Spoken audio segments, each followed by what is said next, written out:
আগামীতে আমরা আর্মিতে চালাবো, সমস্যা কি? আর্মিতে আমাদের তো টেনশন করার কিছু নাই। আর্মি তুমি কার যখন যায়, আমার মোল্লা তুমি কার যখন যায়। আর্মিদের কিছু মিশন দিলে, আর এখন 2 বেলা খাবারের ব্যবস্থা করেছে শেখ হাসিনা, মাংস তখন 3 বেলা দিব আমরা। আর মোল্লাদের যে 500 টাকা দিতে মনে 1000 টাকা দিব। কিন্তু এইবার সতর্ক থাকবো আমরা। এইবার আমরা চোখ কান খোলা রাখবো যাতে গাদ্দারি না করতে পারে মোল্লার মিলিটারি। তাকে ঘেটি ধরে সরানো হবে। এই ওয়াকার কি এমনি যাবে? বাংলাদেশের জনগণ যদি আইয়ুব খানকে সরাইতে পারে, বাংলাদেশের জনগণ যদি পাক বাহিনীকে পরাজিত করতে পারে, আর দেশি সেনাবাহিনী ওয়াকার, দালাল ওয়াকার, বেইমান ওয়াকার, গাদ্দার ওয়াকার একে হটাতে পারবে না। 71-এ কি আমরা মোল্লাদের হটাইনি? তারা তো সহজে যাবে না। যতক্ষণ ঘেটি না ধরা হবে তখন যাবে না। তো আওয়ামী লীগ নাই, ছাত্রলীগ নাই, যুবলীগ নাই, কৃষক লীগ নাই, শ্রমিক লীগ নাই, আওয়ামী মহিলা লীগ নাই, আওয়ামী যুব মহিলা লীগ নাই, তাহলে কার এত ভয়? কেন সেনাবাহিনী? কার জন্যে সেনাবাহিনী রেখেছে? কি জিনপরি ডরে না ফেরেস্তাদের ডরে? ঘটনা কি? দালমে কুস্ত কালা হায়। আচ্ছা, এখন তো আওয়ামী লীগ নাই, এখন তো শেখ হাসিনা নাই। তারা না বলে আওয়ামী লীগ 100 বছরও আসবে না। এই চিঙ্কু বাম, মিঙ্কু বাম, শিঙ্কু বাম, জামাত, হেফাজত, তারপরে মগা মৌদুদির উম্মত যারা আছে এই দেশে, সেই গণতন্ত্রের পাহারাদার, সেই গণতন্ত্র এখন তারা কোথায়? সেনাবাহিনীকে বেড়াকে যাইতে পারে না কেন? এরাই না সেই লোক, এরাই তো তারা যারা বলেছে আওয়ামী লীগ, ছাত্রলীগ, পুলিশ হটিয়ে দেখো, পুলিশ সরাই দেখো। এখন দেখি এরা সেনাবাহিনী ছাড়া চলতে পারে না। এতই তাদের জনপ্রিয়তা। বেহেশতের টিকিট বেচা শেষ, গণতন্ত্রের জাতীয় ভাইয়া চলে এসেছে। যখন সেনাবাহিনী বেড়াকে ফিরে যাবে, পাবলিক পেটে পাড়াতে গোবারি করে ফেলবে, সেটা তো আমি বরাবরই বলে থাকি। এই আসিফ সারেরা এরা কিন্তু পালায় যাবে, নিশ্চিত থাকেন। এদের যখন এই তথাকথিত এই সরকারের পতন ঘটবে, এরা তো বুঝতে পারবে। কারণ জাহাজ ডুবার আগে ইন্দুর বান্দররা টের পায়, এরা পালিয়ে যাবে। দেখবেন এদের কি যদি থাকে দেশে কি পরিণতি হয়, আমরা নিজের চোখে দেখবো, স্বচক্ষে দেখবো। আমরা স্বচক্ষে দেখবো। যারা আমাদের বলে না যে তোমরা কেন আত্মগোপনে আসো, তোমরা কেন মাঠে নামো না, আমরা তখন বলবো আসো বাবা, আসো মাঠে আসো। আমরা বলবো। এগুলো একটা সুবিধা হয়েছে কি জানেন? আমার ভাবির পোলার আজকে যা যা বলতেছে, জাস্ট ক্ষমতার গণেশটা উল্টে গেলেই আমাদের কষ্ট করে গবেষণা করে বই পড়তে হবে না, লিখতে হবে না, বলতে হবে না। জাস্ট আসিফ স্যার কি বলেছিল, আমার ভাবির পোলা কি বলেছিল, রড মাজাহার কি বলেছিল, দৃক শহীদুল কি বলেছিল, আনু গ্যাং কি বলেছিল, কমরেড আনু বিহারি কি বলেছিল, বদরুদ্দিন ওমর কি বলেছিল, জামাত কি বলেছিল, হেফাজত কি বলেছিল, চামড়া নাইপির কে বলেছিল, বিএনপি কে বলেছিল। জাস্ট ওগুলো কাট কপি পেস্ট করে বললে কষ্ট করে আর লেখাপড়া করতে হবে না। সেনাবাহিনী বেড়াকে ফেরত যাওয়ার পর বেড়াকে ফেরার কোনো লক্ষণ দেখেন? শুনেন, বিলাই সহজে গাছে উঠে না, আর সহজেও নামে না। তো এর জনগণ ফেরাবে একে সেনাবাহিনী। শুনেন, বালুর চরে হাগা আর শ্বশুর বাড়ি খাওয়া এত আরামের জায়গায় কোনো ঘর জামাই ছাড়ে? তাকে ঘেটি ধরে সরানো হবে। এই ওয়াকার কি এমনি যাবে? বাংলাদেশের জনগণ যদি আইয়ুব খানকে সরাইতে পারে, বাংলাদেশের জনগণ যদি পাক বাহিনীকে পরাজিত করতে পারে, আর দেশি সেনাবাহিনী ওয়াকার, দালাল ওয়াকার, বেইমান ওয়াকার, গাদ্দার ওয়াকার একে হটাতে পারবে না। 71-এ কি আমরা মোল্লাদের হটাইনি? 71-এ কি আমরা মোল্লাদের পরাজিত করিনি? 71-এ কি আমরা তার মোল্লাদের আব্বা, পাক বাহিনী, পাকিস্তানি মিলিটারিদের আমরা পরাজিত করিনি? আমরা এবারও করবো। কেন পারবো না? অবশ্যই পারবো। তারা তো সহজে যাবে না। যতক্ষণ ঘেটি না ধরা হবে তখন যাবে না। তো সোজা আঙ্গুলে ঘি উঠবে না, তখন আঙ্গুল আমরা বাঁকা করবো, এই দেশের জনগণ বাঁকা করবে। এই দেশের সেনাবাহিনী যে কত বড় গাদ্দার প্রমাণ হয়ে গেছে। এখন সেই প্রগতিশীলেরা কোথায়? চিঙ্কুবাম কোথায়? মিঙ্কুবাম কোথায়? সেই গণতন্ত্রের পাহারাদারের এখন কোথায়? সেনাবাহিনীকে কেন বলা? একবারও তাদের মুখ থেকে আসলো না ওয়াকার তুমি বেড়াকে যাও। মানে এরা এত জনপ্রিয়, আওয়ামী লীগ এত জনপ্রিয়, মানে বিএনপি এত জনপ্রিয়, জামাত এত জনপ্রিয়, আমার ভাবির পোলারা এত জনপ্রিয়, আওয়ামী লীগ নিষিদ্ধ করেও তারা শান্তিতে ঘুমাইতে পারে না। ছাত্রলীগ নিষিদ্ধ করে এরা না বলে সব পালিয়ে গেছে, পালানোর শক্তি আর কোনোদিন আসবে না, পরাজিত শক্তি আর পরাজিত পলাতক শক্তি আর কোনোদিন ক্ষমতায় ফেরে না। সেনাবাহিনী কেন? সেনাবাহিনী মানে হাত পা বেঁধে আপনি বলেন ফরিদ তুমি আমার সাথে সাঁতার দাও, এই দেখো আমি আব্দুল বারি কিভাবে আমি অস্ট্রেলিয়ার সুইমিং পুলে সাঁতার কাটি, তুমি ফরিদ তো পারো না, কিন্তু আমার হাত পা বেঁধে রেখেছেন। হাত পাটা খুললে দেখেন না, আপনি তো সুইমিং পুলে সাঁতার, আমি তো যমুনা নদী পার হয়ে যাবো। তো বাংলাদেশে যারা বলতেছে হাত পা বেঁধে আওয়ামী লীগ সাঁতরাইতে জানে না, ওই ঢাকার সুইমিং পুলে সাঁতরায়, তো আওয়ামী লীগের হাত পা খুলে দেখ, ওই সুইমিং পুলে আর যাবে যমুনা সাঁতরা। হিয়াল হিয়াল বুঝেন, হিয়াল মানে শিয়াল। শিয়াল। হিয়ালে কয় গাছরা গেলে পানি উঠুক, দিয়ে শালা কাক থাকে কই।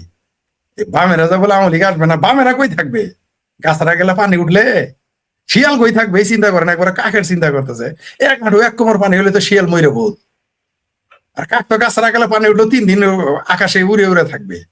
এনাদের পরিণতি কি হবে? বামেরা বামেরা তো একবারও বলে না সেনাবাহিনী বেড়াকে, এন না বামেরা না তো সেনা বিরোধী, বামেরা না তো স্বৈরাচার বিরোধী, বামেরা না তো কি জলপাইরং বিরোধী। এখন বলে না কেন সেনাবাহিনী বেড়াকে কেন যায় না? কেন আমি শেখ ফরিদ সারাদিন আমাকে বলতে হয়? কেন বামের নেতা, বড় বড় নেতা, পাতি নেতা, খাতি নেতা, সাথী নেতা, বাম সিংহ বাম সিংহ বাম এগুলো বলে কেন? ও ভয় করে, এরা সব বিপ্লবী মহান নেতা। ও এত আচ্ছা, একটা কাজ ভালো হয়েছে বুঝছেন বাড়ি ভাই, আমি আমি খুব খুশি, কারণ আগামীতে কোনোদিন বিপ্লবী সরকার আসলে সেনাবাহিনী দিয়েও চলবে, বিপ্লবী বাহিনী দিয়েও চলবে। তখন কি বলবে এই বামেরা? তখন কি বলবে জামাত? তখন কি বলবে? আগে তো পুলিশ রাখলে দোষ হইতো, এখন আর্মি রাখলেও দোষ নাই।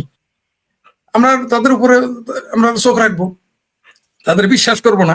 তাদের বলবো দোস্তি পাক্কা, খরচা আপনা আপনা। মৌলবী তুমি মসজিদেই থাকো, মেম্বারেই থাকো, মিলিটারি তুমি বেড়াগে থাকো, সুদূর বুদুর করবাতে তোমাদের কিভাবে টাইট দিতে হলো আমরা জানি, আমরা শিখে ফেলেছি। এখন আমরা শিখে ফেলেছি, ঠিক আছে? আমরা সব আফ্রিকানে রেখে দেবো, বাংলাদেশ সেনাবাহিনী সব আফ্রিকা রেখে দিব, যা বাবা মিশন করে রাখা। মিশনে যে সেনাবাহিনীর কামটা কি আপনি বলেন তো? সারা পৃথিবীতে আজ থেকে 20-25 বছর আগে হিসাব করা হয়েছিল, 20 বছর আগে নাকি 25 বছর আগে, যে পৃথিবীর 29% প্রত্যেক মানে গড় 29% রাজস্ব, 29% খরচা এই সেনাবাহিনীর পক্ষে। সেনাবাহিনীকে দেওয়া কেন? কি কাজ এদের? কি কাজ এদের? প্রোডাক্টিভ এরা কি দিয়েছে আমাদের? এদের এটা তো কাজটা কি? বাংলাদেশে সেনাবাহিনী হ্যাঁ, সারা পৃথিবীতে, সারা যেটা দেওয়া হয় পৃথিবী অডিট হয় না। বাংলাদেশে এটা অডিট হয় না কিন্তু। অডিট তো হয়ই না। বিজ্ঞান ও প্রযুক্তি খাত নাম দিয়ে সেনাবাহিনীকে সব টাকা দিয়ে দেওয়া হয়। এদের কত টাকা দেওয়া হয় আমাদের জানানো হয় না। বললাম তো বিজ্ঞান ও প্রযুক্তি খাত, সরাসরি সেনা লিখলে তো মানে এটা কিন্তু অনেকে জানে না। ক্রেডিট করে যে খরচ যায় শিক্ষা খাত থেকে, যে টাকা যেটা যায়, আমার সাধারণ শিক্ষা খাত ওই টাকাটা পায় না, সাধারণ স্কুল কলেজে এই টাকাটা পায় না, ক্রেডিট কলেজ পায় কিন্তু, তারা নিয়ে যে যায় কিন্তু। সারা পৃথিবীতে 29% যদি খরচ চলে যায়, এই 29% দিয়ে পৃথিবীর সকল সমস্যার সমাধান করা সম্ভব। সেনাবাহিনী কেন পালেন? নিরাপত্তার জন্য। কি দরকার? আপনি যদি এটা না পালেন, আপনি নিরাপদ বেশি। আপনি যদি কোনো কুকুর পালেন বা সাপ পালেন, পাললে যদি বেশি লাভ হয় আর না পারলে বেশি লাভ হয়, কোনটা করবেন আপনি? এই দেশের পৃথিবীর মানুষকে আমাদের বুঝাইতে হবে। মানুষ এগুলোর সামনে এগুলো আলোচনা করবেন। ওই যে বাংলাদেশের মাদ্রাসায় বলৎকার নিয়ে যেমন সামনে আনার আলোচনা করে না বুদ্ধিজীবীরা, বাংলাদেশ না এই পৃথিবীর বুদ্ধিজীবীরা এগুলো আলোচনা, আমরা সেটা নিয়ে কাজ করতেছি। আশা করতেছি আগামী 10 বছরের মধ্যে পৃথিবীতে যে সামরিক খাতে ব্যয় করা হয় সেগুলোকে আমরা রুখে দেব। আমরা কাজ করতেছি, সবকিছু তো আর বলা যায় না, আমরা কাজ করতেছি। সারা পৃথিবীতে সামরিক শক্তিতে সামরিক খাতে যে ব্যয় করা হয় এটাকে আমরা সংকুচিত করাবো। সারা পৃথিবীতে আমরা কাজ করে যাচ্ছি। আমরা আশা করতেছি এই বছর না পারে আগামী বছর, আমরা 10 বছর কাজ করবো, তারপরে কি পাবো না? এই পৃথিবীতে 29, আপনি যদি 10% শুধু শিক্ষা খাতে ব্যয় করেন আর 10% প্রযুক্তি খাতে ব্যয় করেন এই পৃথিবীর আয়ের, বলেন তো পৃথিবীতে কোথাও কোন মানুষটা শিক্ষিত থাকবে? ফ্রি, সারা পৃথিবীর মানুষকে মাগনা পড়ানো সম্ভব, সারা পৃথিবীর মানুষকে স্বাস্থ্য খাত ফ্রি করে দেওয়া সম্ভব, সারা পৃথিবী। কিন্তু এই 29% এই সেনাবাহিনী, পৃথিবীতে মানুষই একমাত্র প্রাণী যারা কত বড় বেকুব, নিজেদের হত্যা করার জন্য নিজেরাই তৈরি থাকে। বাঘ যখন পেট পুড়ে যায় আর খায় না, সিংহ পেট ভরে গেলে আর খায় না, হায়নার বাচ্চা যে হায়না, যারা নাকি কখনো থামে না, এই হায়নারাও কিন্তু যখন পেট ভরে যায় তারপরে কিন্তু আর খায় না, হত্যা করে না, শিকার করে না। কিন্তু মানুষ একমাত্র প্রাণী যারা গোডাউন বানায়, যারা প্রত্যেক দেশে সেনাবাহিনী বানাইছে আরেকজনকে মারতে। এই সেনাবাহিনী বানাইছে কি পাখি শিকার করতে? সেনাবাহিনী বানাইছে কি ডাঙ্গুলি খেলতে? সেনাবাহিনী এদের কাজটা কি? কেন দেখেন মানুষগুলো কত ভণ্ড এবং হারামি, কত নির্বোধ এবং কত হিপোক্রেটরা। একই সাথে তারা যুদ্ধের বিরোধিতা করে কিন্তু একবারও সেনাবাহিনী নিয়ে সমালোচনা করে না। মিডল ইস্টে যুদ্ধ, যুদ্ধ চাইলে শান্তি চাই, যুদ্ধ চাইলে শান্তি চাই, ঠিক আছে, no war peace, we want peace. আরে গর্ধব, তুমি পিস চাও, তুমি সাপের সাপের সাপের আখড়া বানায় আমি যদি বলি যে আমি সাপে কেন মরি হবে? আপনি যুদ্ধের সরঞ্জাম বানাবেন, সৈনিক বানাবেন, সৈন্য বানাবেন আর বলবেন পিস চাই। তো সেনাবাহিনী কি তোমার সাথে কি ডাঙ্গুলি খেলার জন্য বানানো হয়েছে? কুতকুত খেলার জন্য হয়েছে? সেনাবাহিনী তো মানুষ মারার জন্য বানায়, পৃথিবীর একমাত্র প্রাণী, বললামই তো। বাঘ কোনো বাহিনী বানায় রাখছে যে তার বাঘ মারবে? শিয়াল কি বাহিনী বানায় রাখছে শিয়াল মারবে? গরু কি বাহিনী রাখছে গরু মারবে? মানুষ একমাত্র প্রাণী। আবার তারা বলে আমরা নাকি শ্রেষ্ঠ জীব। কত বড় বদমাইশ! সবচেয়ে নিকৃষ্ট হচ্ছে মানুষ, যারা নিজেদের জাতিকে হত্যা করার জন্য তৈরি করে। আর আর বুদ্ধিজীবীরা আরো বড় বদমাইশ, কলাম লিখে শান্তি চাই, যুদ্ধ চাই না, শান্তি চাই মিছিল করে, কিন্তু একবারও বলে না সেনা বা খাত কমাও, সেনা খাতে কমাও, এটা বলে না। সামরিক বাজেট কমাও, শিক্ষা খাতে বাড়াও, সামরিক খাতে কমাও, স্বাস্থ্য খাতে বাড়াও, সামরিক খাতে কমাও, মানুষের জীবন মান উন্নয়ন পরিবেশের জন্য বাড়াও, এই স্লোগান নিয়ে আসে না। যুদ্ধ কমাও। তা আপনি আপনি ঘরে আগুন জ্বালায় বলবেন ধোঁয়া হয় কেন, ধোঁয়া হয় কেন? আরে ভাই, আগুনটা নিভেই দিলে তো হয়। ধরেন পৃথিবীতে কোনো সেনাবাহিনী নেই, কে কারে মারে? পৃথিবী, সুইজারল্যান্ডে তো সেনাবাহিনী নেই। সুইজারল্যান্ড টিকে নাই?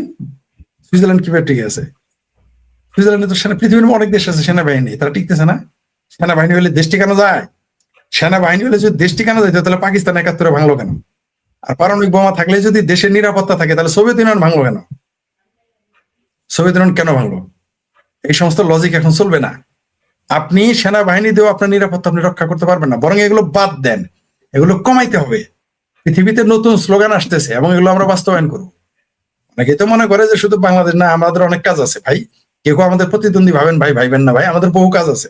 আমাদের কাজ একটা না যে বাংলাদেশে শুধু মুক্তিযুদ্ধের পক্ষের সরকার আনা, আমাদের আরো বহু কাজ আছে জীবনে কাজ করার। আমরা মানবতাবাদী মানুষ। যুদ্ধ আপনি আপনি ওই যে ডক্টর আহমেদ শরীফ স্যার বলছিলেন যে ধর্ম নিয়ে কারবার করবেন আর বলবেন সাম্প্রদায়িকতা আসে কেন? ওটা যেমন আর কি, তেমনি আপনি সেনাবাহিনীর জন্য বন্দুক কিনবেন, কামান কিনবেন, ট্যাঙ্ক কিনবেন, পারমাণবিক বোমা বানাবেন, আপনি সাবমেরিন বানাবেন, এগুলি কি আর কি করার জন্য? এগুলো কমাতে হবে, এই সকল কমাতে হবে। মানুষের স্বাস্থ্য, মানুষের প্রতিভা যাতে ডেভেলপ হয়, মানুষকে দক্ষ করতে হবে, সেই কাজে আমাদের নিতে হবে। মানুষকে বিজ্ঞানমুখী করতে হবে, মানুষকে কিভাবে ডেভেলপ করা যায় সেই কাজ করতে হবে। আপনি সেনাবাহিনী নিয়ে আসবেন, এগুলো আমরা, আর পৃথিবী এটা মানবে না, এক সময় না এক সময় তো প্রতিবাদ করবে। জি।